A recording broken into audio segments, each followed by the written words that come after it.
Bună seara, biserica, harshipate, fratsi. Boa noite, igreja, graça e paz, irmãos. Funcionando, né? Ok, vamos embora. Queridos, nós estamos muito contentes, né, de estar aqui com os irmãos novamente, né? Já estou aqui lembrando de alguns rostos aqui, desde 2018, 2019, aí foi a nossa última vinda por aqui, né? Era um outro prédio lá e tudo mais.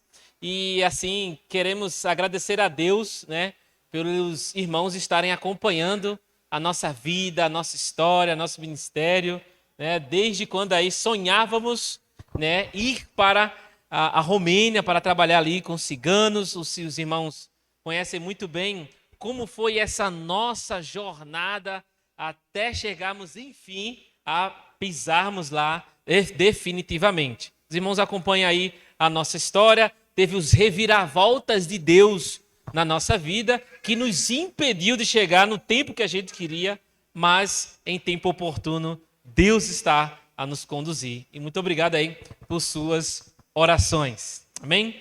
Então vamos abrir as Escrituras Sagradas em Atos, capítulo 13. Atos dos Apóstolos, capítulo 13.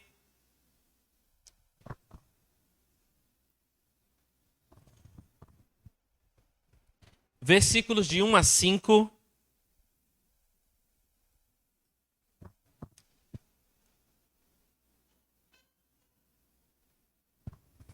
Atos 13, de 1 a 5, diz assim a palavra do Senhor. Havia na igreja de Antioquia profetas e mestres: Barnabé, Simeão, por sobrenome Níger, Lúcio de Cirene, Manaém, Colasso de Herodes, o tetrarca, e Saulo. E servindo eles ao Senhor e jejuando, disse o Espírito Santo: Separai-me agora, Barnabé e Saulo, para a obra que os tenho chamado. Então, jejuando e orando e impondo sobre eles as mãos, os despediram. Enviados, pois, pelo Espírito Santo, desceram a Seleucia e dali navegaram para Chipre. Chegados a Salamina, anunciavam a palavra de Deus nas sinagogas judaicas. Tinham também João como auxiliar. Meus queridos irmãos, queria começar aqui com uma pergunta um pouco intrigante.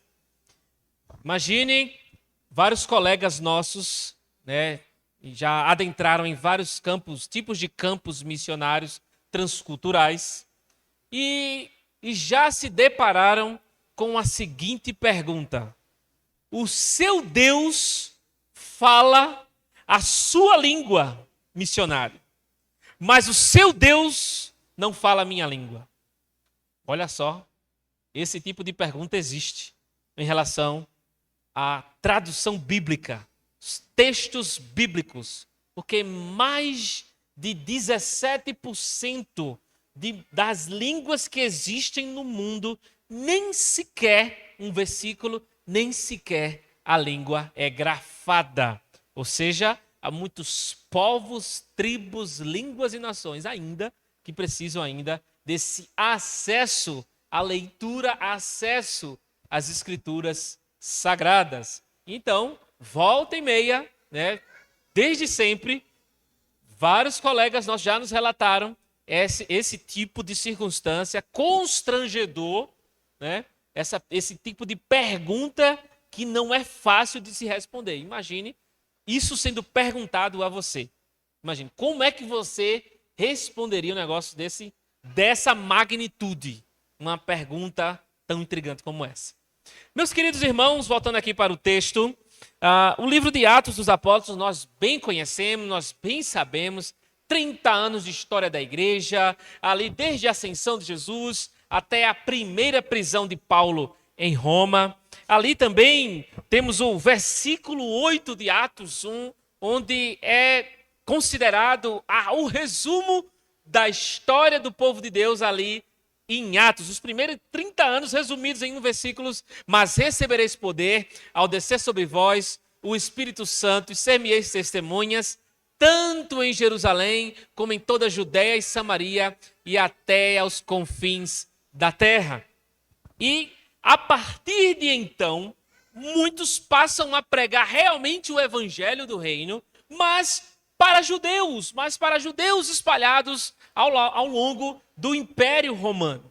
E ali, através das perseguições desencadeadas, principalmente em Jerusalém, principalmente a pessoa de Estevão, o primeiro mártir da história da igreja, ali, o Estevão assassinado nas portas de Jerusalém, tomou-lhes muitas pedradas, onde Saulo de Tarso estava também presente, consentindo na sua morte.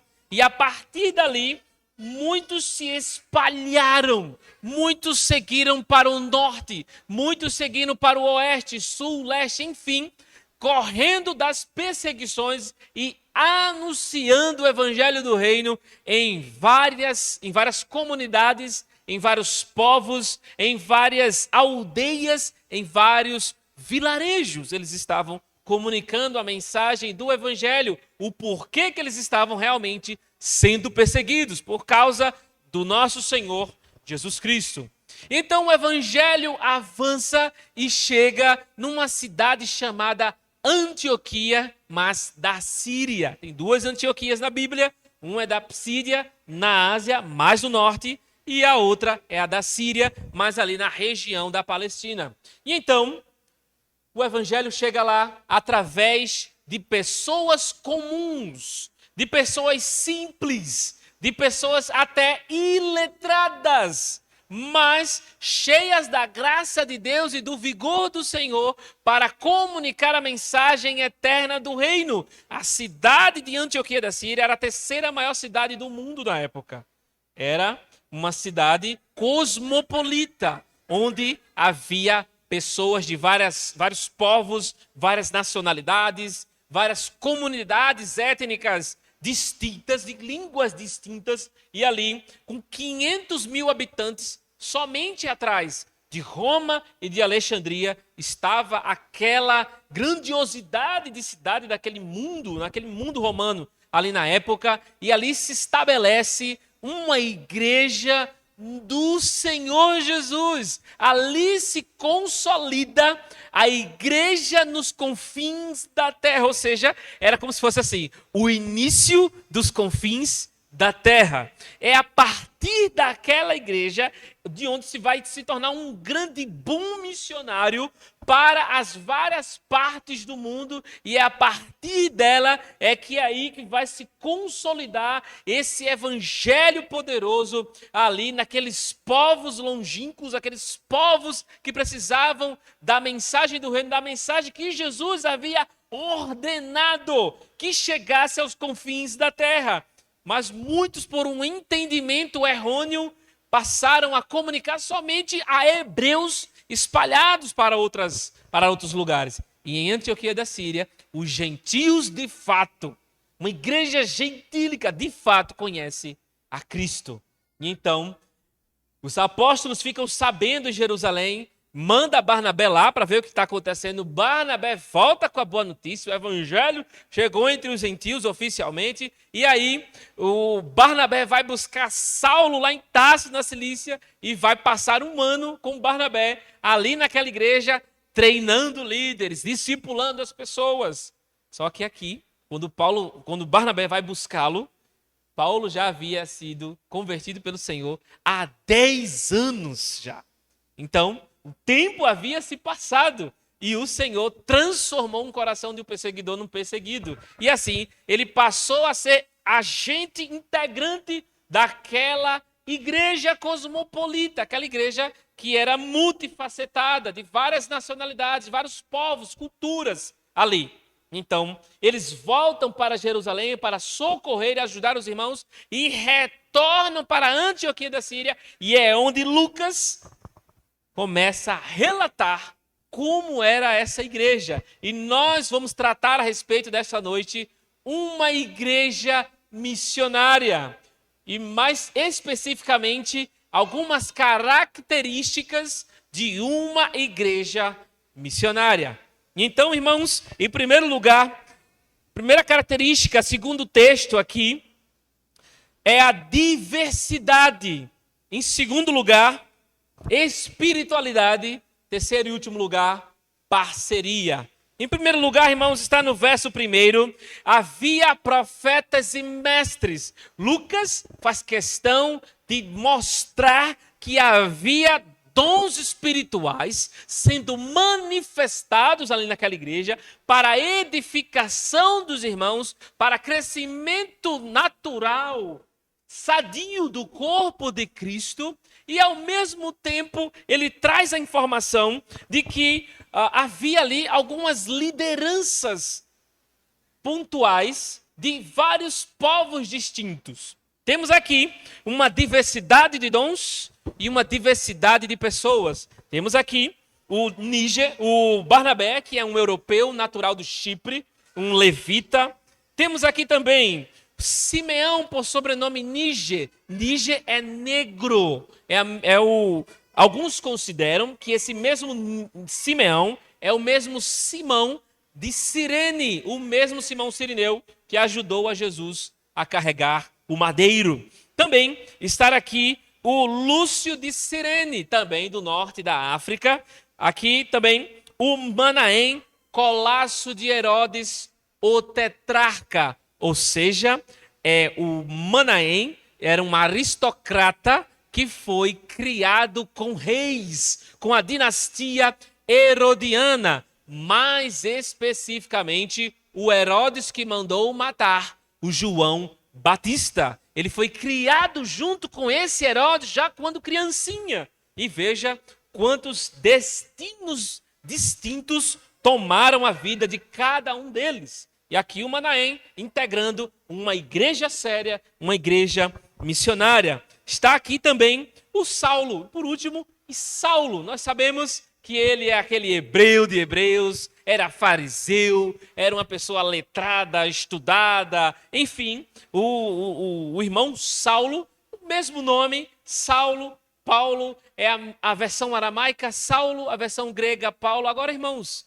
é interessante que ele se apresentava como Paulo para as igrejas. É interessante isso, ele usar o nome grego dele, porque ele foi chamado para ser o apóstolo aos gentios. Então, por isso ele se apresentava com o seu nome na versão grega, né? Isso derruba muitos argumentos aí dos judeus messiânicos que fala que nome próprio não pode haver alteração, por isso o nome de Jesus só pode se dizer em hebraico e tudo mais, é aquela briga toda lá, né, pelo nome de Jesus, só o nome original, Yeshua, Yehoshua, é aquela briga toda lá, que não pode traduzir o nome de Jesus. Mas as próprias escrituras dão vazão para isso, né?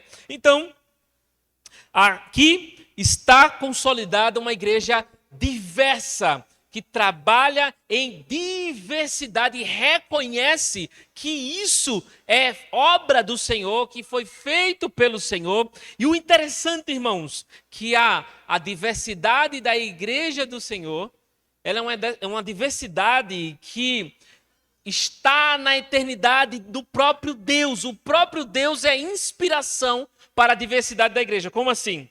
A Trindade, por exemplo, nós temos um Deus subsistindo em 3 pessoas: Pai, Filho e Espírito Santo. Olha a diversidade divina como é. Também o nosso Deus, nas 3 pessoas, eles exercem papéis ou funções distintas. Olha que coisa maravilhosa. Quem foi sacrificado no madeiro? Foi o Pai? Não, irmãos. Então nós temos na própria Trindade diversidade até de funções na eternidade. Então isso é algo grandioso que é compartilhado, sim, com o povo de Deus, porque Deus nos criou assim, desde Adão e Eva, desde que Deus planejou tudo para nós, nos planejou em diversidade, irmãos. Agora, lá em Gálatas 3:28 está escrito assim: portanto, não há judeu e nem grego, nem escravo nem livre, nem homem nem mulher, mas todos vós sois um em Cristo Jesus. Então Paulo traça ali os 3 tipos de diversidade humana. tanto a diversidade étnica, não há judeu e nem grego, a diversidade social, não há escravo nem livre, e a diversidade de gênero. Não tem nada a ver com LGBTQIA+, YZ, não. É a diversidade de gênero, homem e mulher. Então, ele traz essas 3 tipos de diversidade, que isso está englobado à igreja do Senhor que existe nessa diversidade. Imagine, irmãos, se nesta igreja houvesse todos os crentes fossem iguaizinhos a você. Tenta imaginar como é que seria. Do mesmo jeitinho, não era? Os mesmos pecados, as mesmas loucuras, as mesmas bênçãos, e assim tudo vai. Deus nos dá pessoas distintas, Deus nos dá dons distintos uns dos outros, para que o reino dele avance e não fique inchado para dentro, não. Deus nos dá pessoas distintas, Deus nos dá dons diferentes para ele e não para nós mesmos. Então nós não podemos dizer, esse dom foi Deus que me deu, esse talento foi Deus que me deu, portanto, eu estou com raiva da igreja, eu não quero fazer mais nada para ninguém, não vou trabalhar em ministério nenhum, eu vou ficar aqui sentadinho e vou me embora para casa, não quero conversa com ninguém, vou para minha casa e pronto, acabou. Não, irmãos, nós temos essa responsabilidade, porque foi Deus que nos deu, nos emprestando, aliás, para termos essa mordomia, para administrarmos para Ele.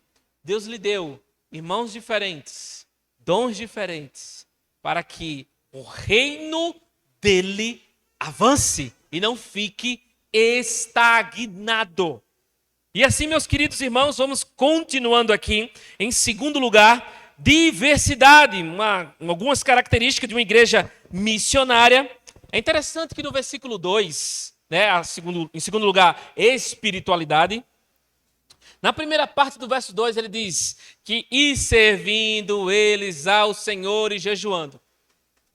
Ora, a palavra servindo aqui é a mesma palavra para liturgia. Então, nós entendemos que eles estão aqui cultuando ao Senhor, que eles estão a serviço do Senhor em comunidade. Agora, uma coisa que me chama a atenção, ele destaca que nessa reunião, nesse serviço ao Senhor, ali constante, eles reunidos como igreja do Senhor, eles estavam jejuando. O texto, nesse verso, poderia estar destacando algum outro elemento do culto, mas destacou nessa parte aqui, essa palavrinha, jejuando. Meus queridos irmãos, é bom darmos uma importância, o porquê que a igreja estava fazendo isso neste momento. Então, para corroborar a questão da espiritualidade, e que eles estavam em culto ao Senhor, em comunidade, e estavam também jejuando ao Senhor, é interessante que o jejum bíblico, ele não é um jejum que se separa da oração. O jejum, ele depende da oração.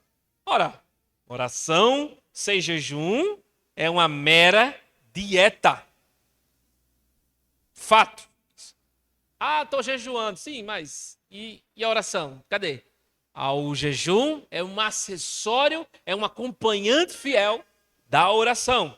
Então, todas as vezes nas Escrituras que estiver escrito jejum, jejuando e jejuaram, é porque eles estavam também em oração. E aqui, meus queridos, jejum também precisa ter propósito. Não existe em momento algum das Escrituras um jejum sem nenhum propósito. Então, todas as vezes que um indivíduo estava jejuando e todas as vezes que o povo de Deus se reunia para jejuar ao Senhor, tudo isso era por algum propósito. Mas, meus queridos irmãos, o propósito do jejum é o propósito que está buscar a vontade do Deus soberano, é querer satisfazer os desejos de Deus é buscar e querer agradar os interesses de Deus. O jejum ele não pode ser, em hipótese alguma, um interesse egoísta. Jamais. Mas sim que venha aderir ao propósito global de Deus. Todas as vezes, pode ler o Antigo Testamento, você que já leu a Bíblia toda, todas as vezes que você viu jejum, seja lá em Moisés, seja lá em Esther, seja lá em vários textos do Antigo Testamento, é sempre um propósito englobado ali, um propósito que Deus está dirigindo ali, movendo o coração dos irmãos, do povo de Deus, para cumprir o seu querer, a sua vontade. Portanto, quando o povo de Deus se reúne em jejum, em oração, em contrição ao Senhor, é para satisfazer um interesse que Deus tem na vida da igreja, na vida do indivíduo, na vida de todos aqueles que querem se consagrar ao Senhor. Agora, meus queridos irmãos, por que eles estavam cultuando, orando, jejuando? Qual era o propósito? O que eles estavam buscando? O que eles queriam com o Senhor?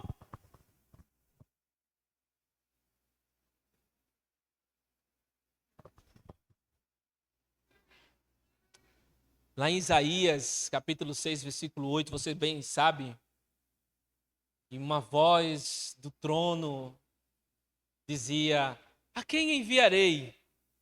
E quem há de ir por nós? E Isaías faz uma breve oração. Uma oração espetacular. Que muitos não têm coragem de fazer essa oração. Isaías responde assim: eis-me aqui, Senhor, envia-me a mim. Mas tem muitos que respondem assim: eis-me aqui, Senhor, enche o peito e envia ele. Mas eu não. Envia fulano, envia cicrano, mas eu não. Queridos irmãos, eles aqui estavam orando, jejuando, buscando a face do Senhor, querendo satisfazer o propósito de Deus. A resposta, por que disso? Por que eles estão fazendo isso? Está no mesmo versículo. E disse o Espírito Santo. Há alguns que tentam considerar que isso aqui foi aleatório. De repente o Espírito Santo falou. Irmãos, eles estavam buscando intensamente ao Senhor. Tinha um propósito naquele jejum e oração, naquela reunião pública.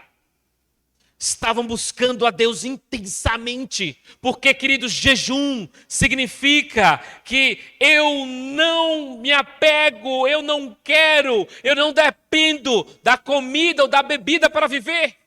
Eu dependo do pão vivo que desceu do céu. Eu dependo da água viva que flui em meu interior. Eles estavam com essa convicção, irmãos. Eles estavam orando e jejuando. Sabe por quê? Para levantar homens para ir aos confins da terra.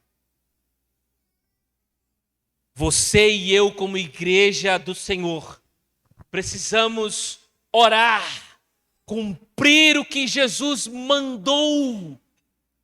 É um mandamento de Jesus, sabia disso? O que a igreja estava fazendo era um mandamento de Jesus. Rogai, pois, ao Senhor da seara, que mande trabalhadores para a sua seara. Ou seja, orem, se dediquem ao Senhor, como igreja do Senhor, e estejam obedecendo a voz do Senhor, intercedendo a partir da sua família, a partir da sua casa, a partir da sua igreja, para que assim possam levantar homens e mulheres, obreiros do Senhor, para irem aos confins da terra. Porque ainda temos dezenas e centenas de línguas ainda para serem traduzidas a palavra de Deus. Ainda temos mais de 2 bilhões de pessoas para ouvirem das Escrituras. Ainda temos milhares de povos Milhares de povos que eu falo não é países, povos dentro dos países, que não ouviram de Cristo, do Cristo que nós temos o privilégio de ouvir todos os dias, se a gente quiser. Então, queridos, ore, obedeça ao Senhor, orando a partir da sua casa. Quem sabe num culto doméstico, Deus moveu o coração de vocês aí, e de repente chega o pastor Bruno, vamos embora, os confins da terra, e eu vou achar é bom, achar é maravilhoso. Se abra para o Senhor, abra a sua família para o Senhor. Ore pelos seus filhos, pelos seus netos, quando estiverem acordados, ore com eles, quando estiverem dormindo, orem por eles, para serem encaminhados pelo Senhor para os confins da terra. Não quero nada para morrer lá com os islâmicos, com os hindus, na China lá, vou deixar nada. Vai não. Irmãos, é um privilégio enorme participar de uma missão que é de Deus. A missão é de Deus, que Ele partilha com sua igreja. Para depois dizermos que é a missão da igreja, primeiro temos que dizer que a missão é de Deus.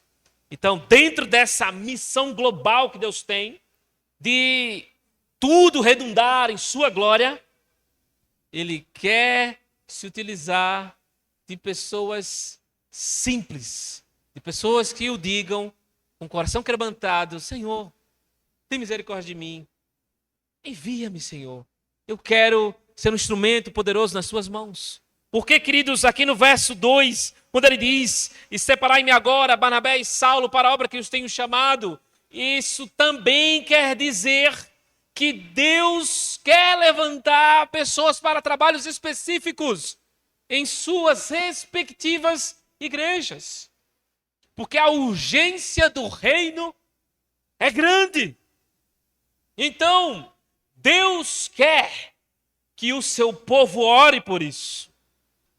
Porque essa causa é dele, é do interesse dele, para que nesta igreja possam também estar encaminhando ao Senhor pessoas capacitadas por Ele, chamadas por Ele, e assim possa ser uma bênção aonde quer que forem. E assim, meus irmãos, Saulo e Barnabé aqui, eles não deixaram de ser da igreja de Antioquia. Eles continuaram sendo daquela mesma igreja. Porém, foram como que a igreja de Antioquia sendo encaminhada, sendo representada ali nos confins da terra, nos tantos lugares que eles foram trabalhar. E assim, Deus quer levantar pessoas no nosso meio, para que, quando enviarem para os confins da terra, para aqueles povos e culturas que precisam do Senhor, essa igreja seja apresentada, seja uma extensão dessa igreja lá onde Deus quer enviar. Meus queridos irmãos, eu digo para você, Deus pode levantar pessoas de qualquer cultura, família, classe social, enfim, Deus tem as suas maneiras de realizar.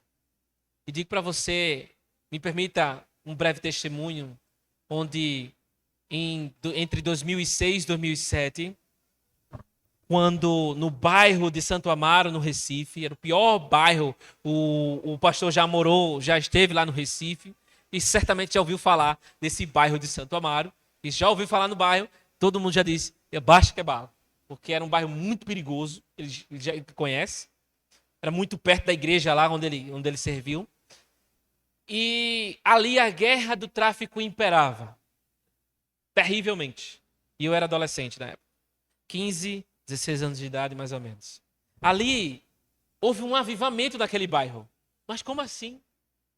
Várias igrejas, denominações diferentes, batistas, presbiteriana, metodista, Assembleia de Deus, que era a maioria, né, e outras igrejas assim mais desconhecidas, passaram a jejuar e orar uma vez por semana.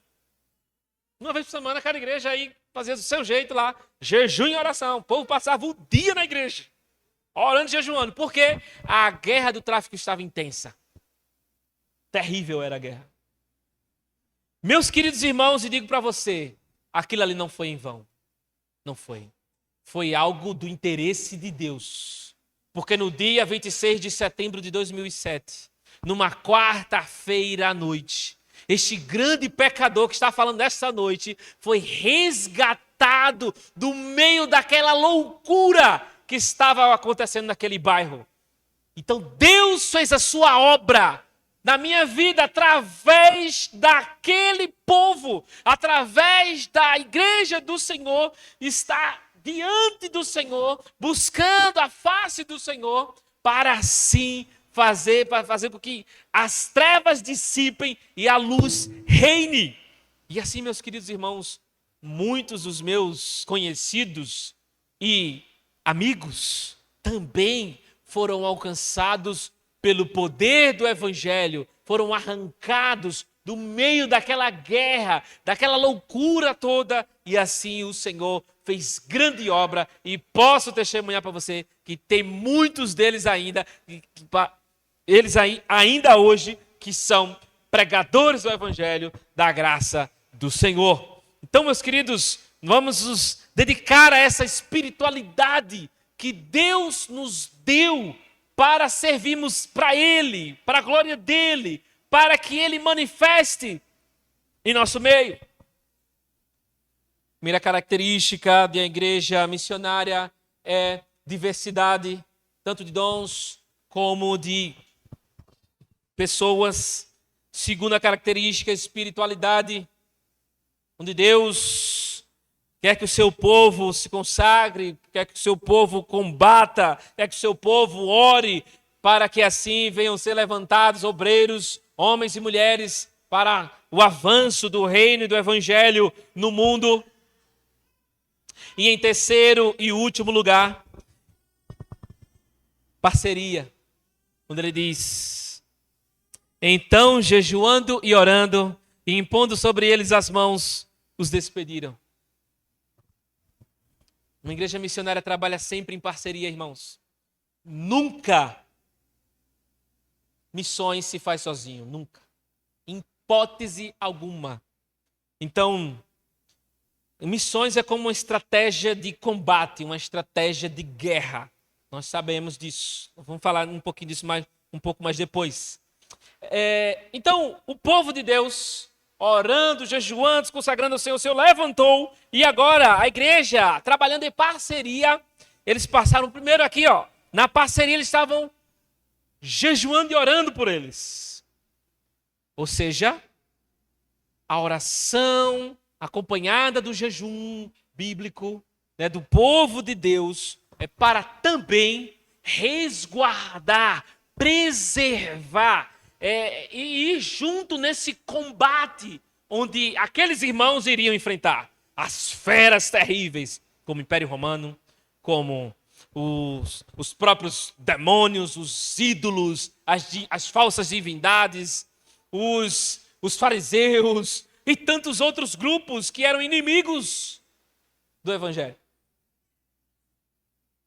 A igreja do Senhor foi muito importante nesse papel de oração, de consagração, na vida de Paulo e Barnabé, também Paulo e Silas, imagine lá em Filipos, Paulo e Silas de cabeça para baixo, pendurados, cantando ao Senhor naquela masmorra escura, fria, com trevas densas, e ali o Senhor fez um grande milagre, transformando um coração de um potencial suicida, operando na vida daqueles presidiários. Então, Deus manifestando a sua glória, mas aquilo ali, irmãos, também estava por trás, sempre a igreja do Senhor intercedendo nesse combate, nessa guerra espiritual, onde os irmãos estavam em frente de combate ali, pregando o evangelho do reino nos confins da terra. Ele também diz aqui, impondo sobre eles as mãos. Sabemos que a imposição de mãos vem já desde o Antigo Testamento. Aqui tem um significado muito interessante, onde eles estavam dizendo mesmo assim, com a imposição de mãos, eles estavam dizendo, na prática, nós estamos indo com vocês. Nós vamos sofrer junto com vocês. Nós vamos sustentar vocês. Nós vamos nos consagrar em propósito para que Deus use vocês. Nós vamos com vocês aonde quer que vocês forem. Essa imposição de mãos significa responsabilidade. A responsabilidade da igreja missionária é de estar junto, em conjunto, trabalhando junto, mesmo à distância. E assim, sendo responsável por aqueles que estão nos confins da terra, por aqueles que foram chamados pelo Senhor para uma tarefa específica. E assim eles não poderiam mais dizer não para Deus. Em posição de mãos, estavam se comprometendo com Deus para que assim pudessem estar junto daqueles que estavam indo em combate. Também, queridos, parceria. Continuando aqui no mesmo verso 3, eles impuseram as mãos e os despediram. Parece que a pessoa está vendo a imagem hoje, né? O culto de envio na igreja. Nosso culto de envio vai ser dia 23 de março, né? A gente fica imaginando, né, o culto de envio, os irmãos impondo as mãos e vai despachar tudo lá no aeroporto. Vá-se embora, não volta nunca mais. Vá, prega o evangelho. Meus irmãos, isso é realidade, lógico. Mas o despediram aqui me chama muita atenção, porque no original a palavra a expressão significa os mandaram embora ou os despacharam. Já pensou se tivesse o tradutor escolhesse essa expressão? Então puseram as mãos sobre eles e os despacharam. Ia parecer que está despachando um objeto, né? Ou os mandaram embora. Está expulsando os irmãos? Mandar embora? Né? A gente ficaria... Mas os tradutores escolheram uma palavra mais suavizada. Despediram. Mas, queridos irmãos, querendo trazer a realidade do original, é que... O que quer dizer? Mandaram embora ou despacharam? Que aquela igreja era uma igreja que não era apegada a personalidades, a pessoas doutas. Ela não era apegada a pessoas que eram estudiosas, que eram importantes ali. Eles eram apegados ao propósito global de Deus. Porque, irmãos, se fosse algumas igrejas hoje, não, Paulo e Barnabé não vai não. Eles vão ficar aqui, porque aqui precisa mais. Aqui a gente necessita desses homens. Imagine se Deus pega Bruno e Marcela aí, ó, despacha para os confins da terra. Eu acharia era bom. Que chorem lá no aeroporto. Vira copos é mais perto, né? Irmãos, é por isso que a igreja deve orar. Não tenha medo. Para que Deus levante aqueles que Ele quer. E assim, o Senhor fazer tamanha obra. E a igreja se desapegar totalmente à figura, à pessoa. E ser apegada ao propósito global, universal do Senhor. Apegue-se nisso. O que é importante é que o evangelho é divulgado, é compartilhado, é espalhado. Isso é que é importante. Não é, porque minha igreja. Não, mas porque o Senhor quer, o Senhor realiza, o Senhor levanta, o Senhor faz. Também, em relação à parceria, daqui no verso 4 o texto diz, enviados, pois, pelo Espírito Santo. Ora, quem está enviando? É a igreja, é o Espírito Santo? Que negócio é esse? A igreja do Senhor está sendo uma instrumentalidade do Espírito Santo para o envio de trabalhadores para a sua seara. Então, irmãos, o próprio Espírito Santo opera no meio da igreja e o próprio Espírito Santo opera no coração dos obreiros convicção de chamado, que é a única coisa que nos assegura em um campo missionário. É a única coisa que nos sustenta num campo missionário, é a convicção de que Deus nos chamou para aquilo e ponto. E por último aqui em parceria, na última parte do verso 5, voltando à estratégia de guerra, de combate, na última parte do verso 5 ele diz assim: e tinham também João como auxiliar ou como assistente, dependendo da versão. A palavra que aparece aqui para assistente ou auxiliar era a mesma de um escravo condenado a ser remador de galé. Você já assistiu aquele filme Ben-Hur, entre outros filmes, que não existiam motores, né? Como hoje. Então, os motores eram escravos condenados à morte por Roma para levar os navios no destino que eles quisessem. E ali eles morreriam ou até mesmo no meio do caminho de tanta chicotada que iria levar. Então, essa mesma palavra é usada para isso e também é usada para pessoas que estão a serviço de um oficial romano. Então, Paulo e Barnabé, pode ver que no verso 2, não está lá o nome de Marcos, João Marcos. Separai-me agora, Barnabé, Saulo, João Marcos, não. João Marcos não está naquele chamado. E agora? O que a gente faz com ele? Ele entrou aqui, de repente, sem ser chamado por ninguém? Não. Aqui é uma estratégia de combate. No Antigo Testamento havia os escudeiros. Já ouviu falar, né, nos escudeiros no Antigo Testamento, naquelas guerras lá toda, os escudeiros levavam as ferramentas, cuidavam dos acampamentos, faziam as comidas e ajudavam a carregar os despojos, a queimar o acampamento do outro, a cidade do outro e por aí vai. Os escudeiros eram os auxiliares que estavam cuidando ali da retaguarda das guerras ali.